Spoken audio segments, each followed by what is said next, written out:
দিচ্ছি যেহেতু রমজান মাস সারাদিন মানুষ না খেয়ে থাকার পর দেখা যাচ্ছে আমরা যে নিরাপদ খাবারটা যেন মানুষ পায় সেই লক্ষ্যেই আমরা কিন্তু ইফতার বাজারগুলো পরিদর্শন করতেছি। জাতীয় ভোক্তা অধিকার সংরক্ষণ অধিদপ্তর রংপুর বিভাগীয় জেলা কার্যালয় এবং নিরাপদ খাদ্য কর্তৃপক্ষ রংপুর জেলা কার্যালয় থেকে যৌথ অভিযানটি পরিচালিত হয়েছে। আজকে আমরা এখানে রমজান উপলক্ষে ভোক্তাদের জন্য একটু স্বস্তি দেওয়া যায়, নিরাপদ পণ্যটা খাদ্যটা তারা পায়, পাশাপাশি যৌক্তিক মূল্যে পায়, সেই বিষয়টি আমাদের দেখার ছিল। সেখানে আমরা প্রথমে একটি তরমুজের দোকানে আমরা দেখলাম যে তার মূল্য তালিকা ছিল না এবং তাদের একটু দাম বেশি নিচ্ছিল।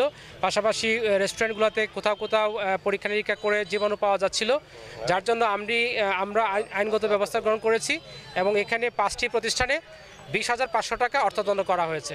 আমাদের এই অভিযান অব্যাহত থাকবে এবং রমজান মাস ব্যাপী আমরা এই তদারকি চালাবো।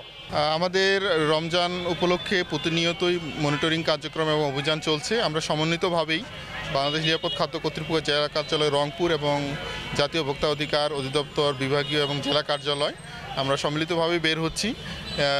এবং আমরা বেসিক্যালি রমজানের যে খাবারগুলো সেগুলোকে আমরা একটু প্রাধান্য দিচ্ছি যেহেতু রমজান মাস সারাদিন মানুষ না খেয়ে থাকার পর দেখা যাচ্ছে আমরা যে নিরাপদ খাবারটা যেন মানুষ পায় সেই লক্ষ্যেই আমরা কিন্তু ইফতার বাজারগুলো পরিদর্শন করতেছি এবং চেষ্টা করতেছি যে জীবাণু মুক্ত খাবার এবং খাবারটা যেন ঢাকনা দেওয়া হয়, খাবারটা যেন যে মোড়কগুলো ব্যবহার করা হচ্ছে সেই মোড়কগুলো যেন নিরাপদ হয়। বিশেষ করে আমরা সাদা মোড়ক ব্যবহার করার জন্য অনুপ্রাণিত করতেছি, বিশেষ করে অ্যালুমিনিয়াম ফয়েল অথবা সাদা কাপড় অথবা সাদা কাগজ যেন খবরের কাগজ যেন পরিহার করে এবং যে খাবারগুলো রাখা হচ্ছে ফ্রিজে বিশেষ করে সেখানে যেন রান্না করা খাবার এবং কাঁচা খাবারগুলোকে আলাদা রাখা হয় এবং প্রত্যেকটা খাবারই যেন কন্টেনারে রাখা হয় এবং লেবেলিং অবশ্যই যেন রাখা হয়, কবে খাবারটা রাখা হচ্ছে এবং কী খাবার রাখা হচ্ছে এই বিষয়গুলো সম্পর্কে আমরা অবহিত করতেছি এবং আমাদের বিভিন্ন খাদ্য পরীক্ষা করা হচ্ছে। ইনস্ট্যান্ট আমাদের একটা ল্যাবরেটরি আছে, আমরা ল্যাবরেটরিটার সাথে নিয়ে আসছি, আমরা ওই টেস্টগুলো করতেছি। টেস্টের মাধ্যমে আমরা